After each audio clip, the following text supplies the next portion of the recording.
Hey everyone, I talk about ego a lot in my videos, my talks with people that I randomly meet in my life, and I wanted to take a moment to discuss what I mean by ego, because I know it's very easy to misinterpret it, to have a negative connotation, especially when we hear it in the realm of psychology or in New Age belief or anything like that.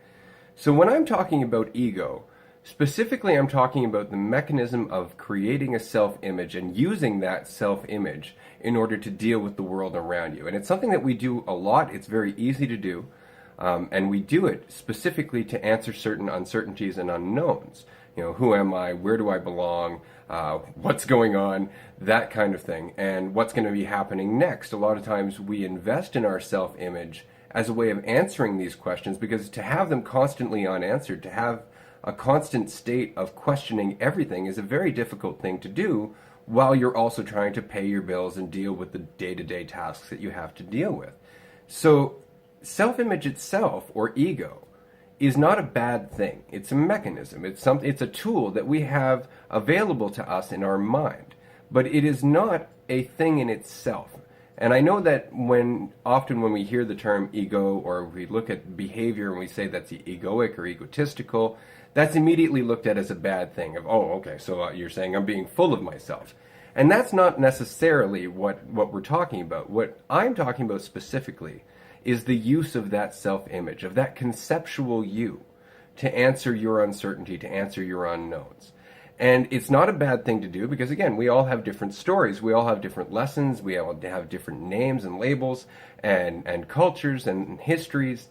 And so to some degree, our journey into adapting and creating our self-image makes us all very interesting, and it means that we can learn from one another because we are so different in that way.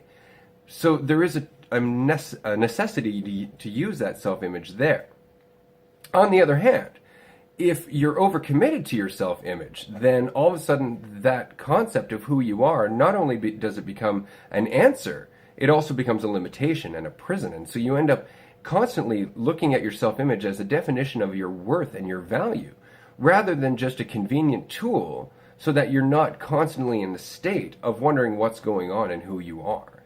So while it's important to have a self-image, it is important to recognize that self-image is optional. It's not necessary, and this is something that we miss in our society a lot of the time, particularly when we're talking about psychology, where the belief is that self-image isn't the problem.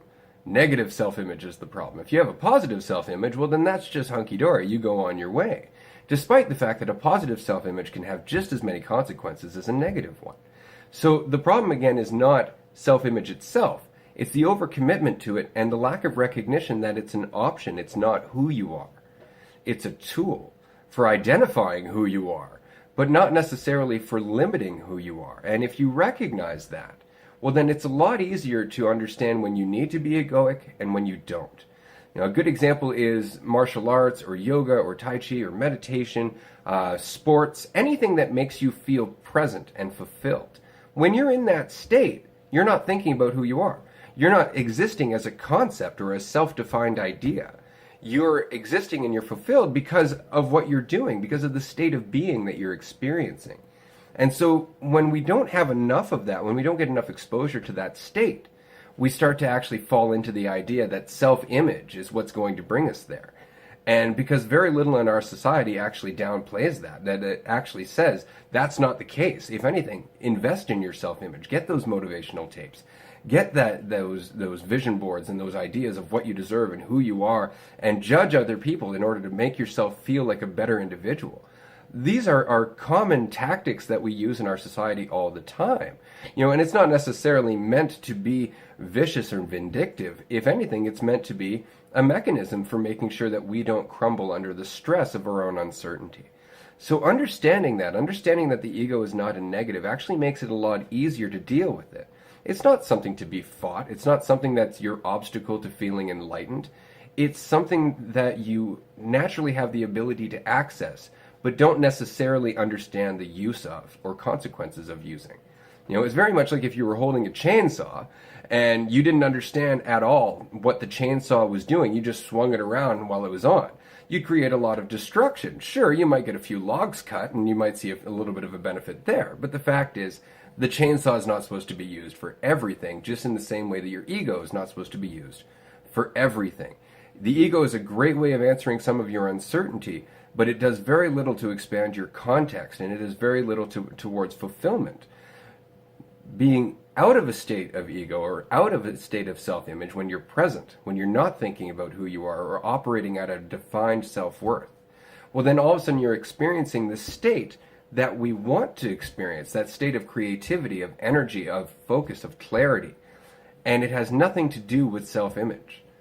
It has to do with the releasing of self-image and freeing up all of that conscious energy to actually be aware and present in what you're doing, questioning things and being active and participating, not simply trying to feel better and trying to avoid the things that make you feel afraid. So the end of this video is essentially, the ego is not a bad thing, it's a mechanism. It's not in your way, it just needs to be understood. And if you understood, or if you understand, the ego and why we use a self-image, well then it's so much easier to decide when it should be used and when it's actually an obstacle.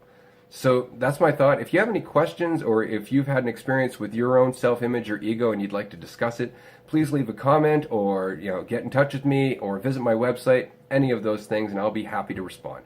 Thanks so much, guys. Have a good day. Bye-bye.